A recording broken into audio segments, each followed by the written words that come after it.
So, as you know, Helluva has really upped its game with episodes 5 and 6. Episode 5 was a masterpiece that was on par with the likes of Lululand, and episode 6 was just as good.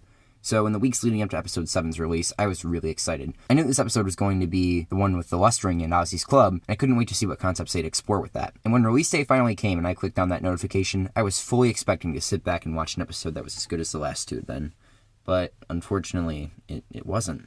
I mean, don't get me wrong, the episode wasn't bad. It wasn't a boring, lackluster pile of shit like episodes 3 and 4 were, but it wasn't even close to 5 and 6.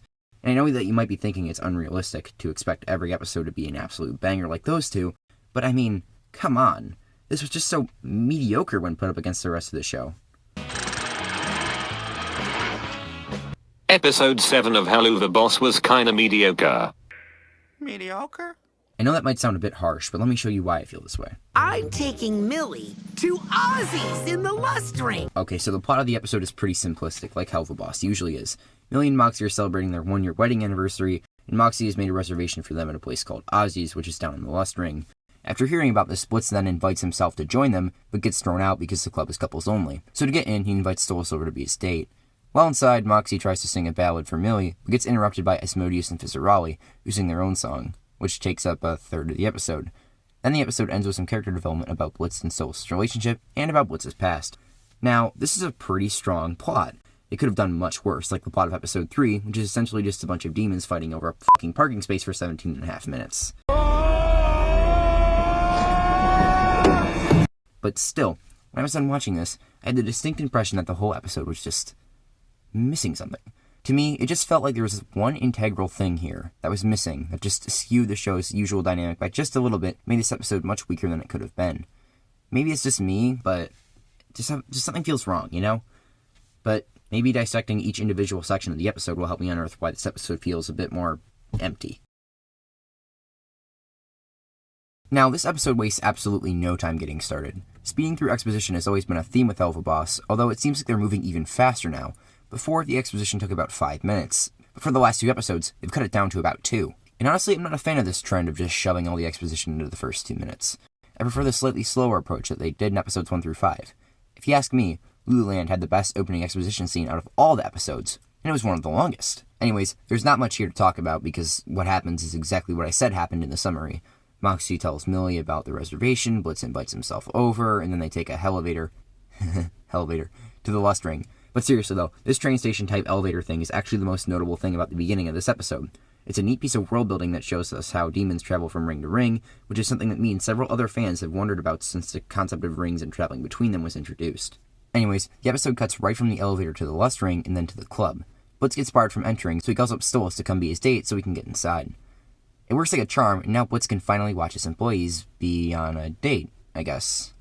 Oh my god, he sure went through a lot of trouble just to watch 2 people eat dinner. I honestly can't think of anything more boring, but whatever floats your boat, I guess. Anyways, Stolas keeps trying to talk to Blitz since he thinks they're on a date together, and it isn't going well for him.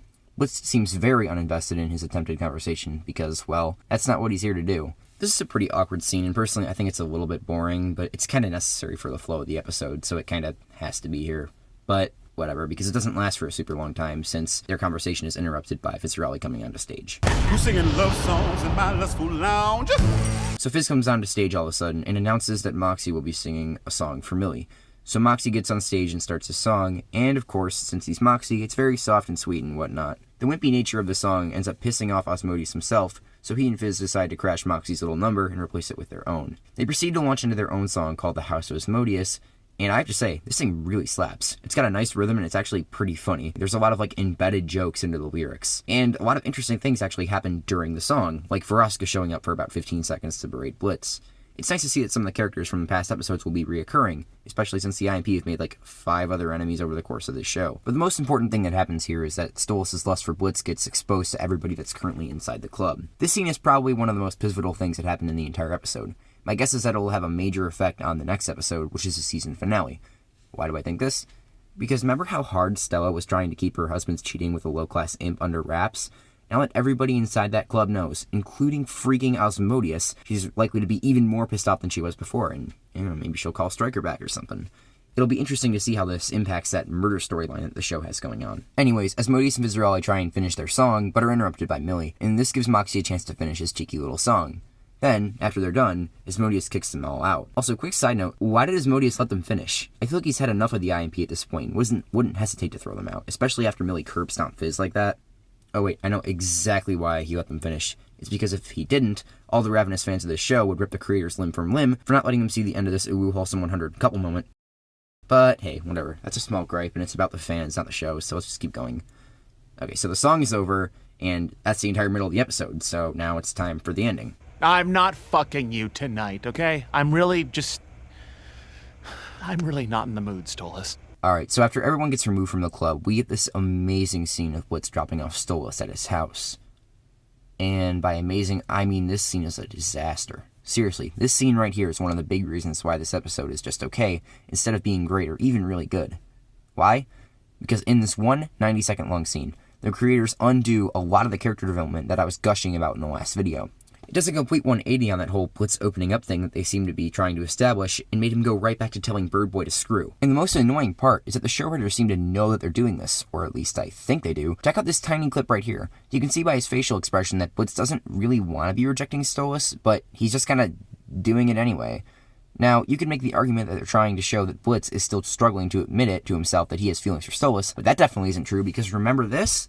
Do you see what I mean? The creators keep contradicting themselves when writing this character development, or they're just straight up ignoring it, and I can't for the life of me figure out why. I mean, don't they want all this shit to actually mean something? Why would you bother including it in the first place if you're not going to follow it up with anything meaningful? And this isn't even the first time they've pulled this kind of thing. In episode 1, they seem to be hinting at the idea that Moxie had some sort of moral compass because he felt guilty about slaughtering that family, and he actually seemed haunted by the fact that they all ended up dying in the end. But since then, there hasn't been a shred of that moral compass in this show at all. Or how about in episode 2, when they seem to be trying to establish that Stolas was going to try and stop being a cheating asshole for his daughter's sake. And look at this. By episode 5, he's back to being an uncaring, unfaithful husband again. I really hope that they actually end up going somewhere with this character development, because I'm really starting to have a hard time getting excited about the character development in the show, because it doesn't seem to be going anywhere. And while we're on the subject of character development that's not going anywhere, let's move on to the next step of this episode, which is even more character development.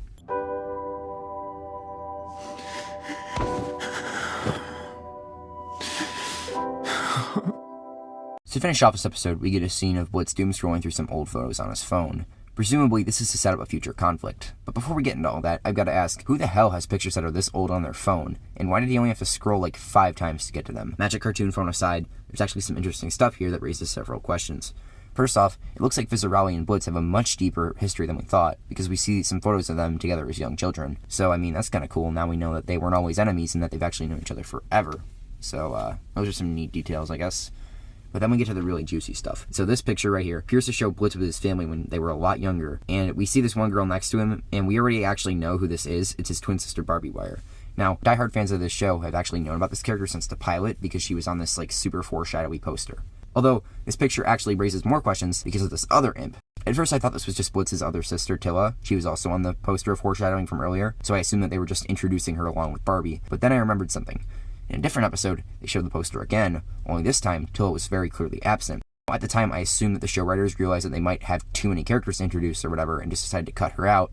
But no, this imp right here definitely looks like her, so, what's going on? Well, let's look at the photo a bit carefully. You can see that this version of Tilla is much taller and actually looks older, while Blitz and his twin are much, much younger. So with that in mind, I formed a new theory. The show writers have brought Tilla back into the show, only this time she's not their sister, she's their mom. I mean, it kind of makes sense, right? Or at least the show hasn't given us any reason to think that that's wrong. She could be literally anybody, for all we know. But another thing that's worth noting here is how Blitz reacts. He just kind of breaks down crying for whatever reason. This is the show showing us that Blitz probably isn't on good terms with his family and misses them, or at least he feels bad about what happened between them. So normally this would be the part of the video where I say that I'm really excited to see where this will go, but I'm actually a little bit skeptical this time. I mean, what if they just forget about this character development too? They've already shown us that they weren't afraid to drop almost an entire episode's worth of character development, so I wouldn't put dropping this past them either. I don't know if they will. I actually kind of doubt that they'll drop this, but I can't say that they won't with complete certainty anymore, and that's really sad.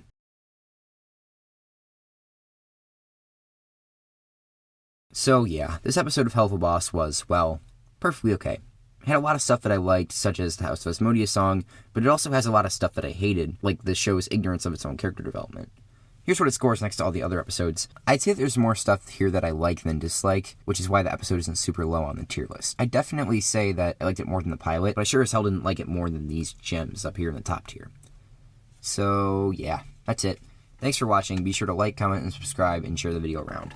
Bye.